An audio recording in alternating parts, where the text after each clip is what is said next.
बताना चाहूंगी कि मैं 17 साल की अवस्था में मेरी शादी हुई थी और मैं इसी परिसर में ब्याह कर आई थी और मैं 34 साल जीवन के इस परिसर में जी हूँ और हमारे पति का तो जन्म ही इस परिसर में हुआ है। ये नीचे वाला मकान है और यही जन्म हुआ है। तो हम लोगों का जो प्रेम है, यहाँ की एक एक घास, एक एक पेड़, एक एक जो भी गतिविधि हुई है 34 साल के जीवन में मैंने जो जिया है, बहुत कुछ सीखा है यहाँ से रहकर।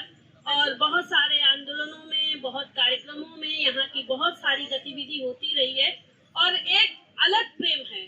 अपना घर मैंने बनाया है वहाँ पर गांव में, अभी जैसा रंजू बहन ने बताया है, पर उतना प्रेम अभी 2 साल में भी नहीं हो पा रहा है जितना प्रेम यहाँ से है और इसको हम लोग भूल नहीं पाते हैं। लगता है कि यही अपना घर था, क्योंकि ब्याह करके तो मैं अपने बाप का घर छोड़कर यहाँ पर आई थी।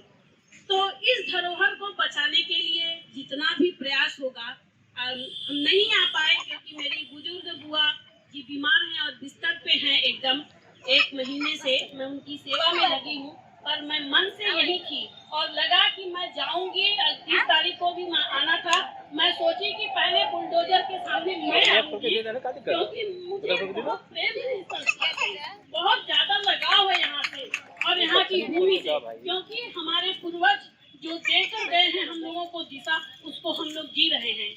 और आज के समय में लोकतंत्र जिंदा नहीं है, राजतंत्र जिंदा है और जहाँ व्यापारिक जीवन शुरू होता है वहाँ से प्रेम और समानता खत्म होती है। तो ये व्यापारी सत्ता में बैठा है, हर चीज का व्यापार करेगा, वो चाहे संस्थाओं का हो, चाहे जमीनों का हो, चाहे किसी के मकानों का हो, चाहे पर्यावरण को, सब पे हमला इनका चल रहा है। तो हम लोग जब तक एकजुट और एक साथ नहीं होंगे और मजबूती के साथ इसका मुकाबला करना है, ये हमारी गांधी विनोबा जयप्रकाश की जो धरोहर है, हम लोग कितने उसमें शक्ति अपनी जुटा सकते हैं, हम लोग पूरी कोशिश करेंगे। और अभी जितने लोगों के, हम लोग के पास तो लोग हैं, मनुष्य हैं, पैसा नहीं है पर मनुष्य की ताकत बहुत बड़ी है।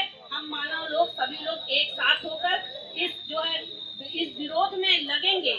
और ये रेलवे का क्या है, रेलवे तो आज सामने मोहरा बना हुआ है। किसी एसडीएम, डीएम और कमिश्नर की औकात नहीं है बिना सरकार के परमिशन के इतनी बड़ी संपत्ति पर कब्जा करने के लिए। बहुत सारे हमले हुए यहाँ पर, मैंने बहुत सारा देखा है।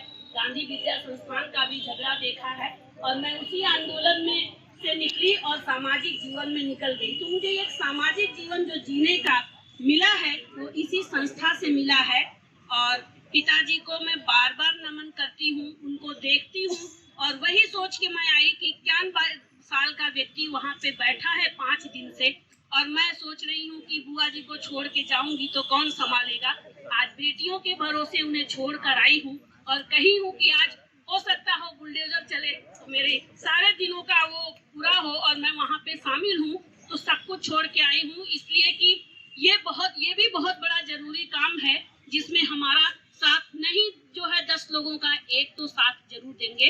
तो हम क्षमा चाहते हैं कि 5 दिन नहीं रहे, पर मन से यही रहे। मुझे बहुत दुख है और मैं जब भी देखती हूँ, मैं पूरी रात नहीं सो पाई हूँ कि कैसे इतनी बड़ी संपत्ति पर बुलडोजर चलेगा और कैसे हम लोग जिंदा रहेंगे उस दिन क्योंकि बार बार मैं अपने बच्चों से, मेरे बच्चे की मम्मी किस तरह से होगा, एक रूम बनाने में इतना पैसा लगता है और सरकार के पास इतना पैसा है कि विचारों पर हत्या करके वो यहाँ होटल बनाना चाहती है। आप सभी लोग हमारी बहनें हैं कि आपको होटल में जब आप पैसा खर्च करेंगे तभी खाना खा पाएंगे या मौज मस्ती का जीवन जिएंगे। लेकिन ये जो आदर्श की ज्योति फैलाने के लिए संस्था हमारी यहाँ पर है, जो हमारा आश्रम है, कितने लोगों को रोजगार दिया, कितने लोगों के मन में एक ऊर्जा भरा, एक अच्छी ज्योति।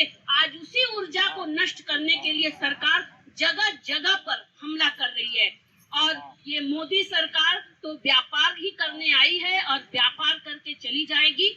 जितने लोगों को व्यापारी खोना होगा, खरीद फरोख्त मची हुई है।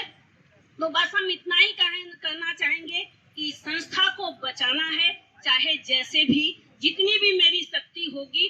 मैं भी गांव से 1000 महिलाएं 2000 लेके आऊंगी अगर जरूरत पड़ी तो, पर मैं बचाऊंगी जरूर इस संस्था को। आगे ऊपर वाली मदद करे हम लोगों की। के शक्ति के साथ। धन्यवाद।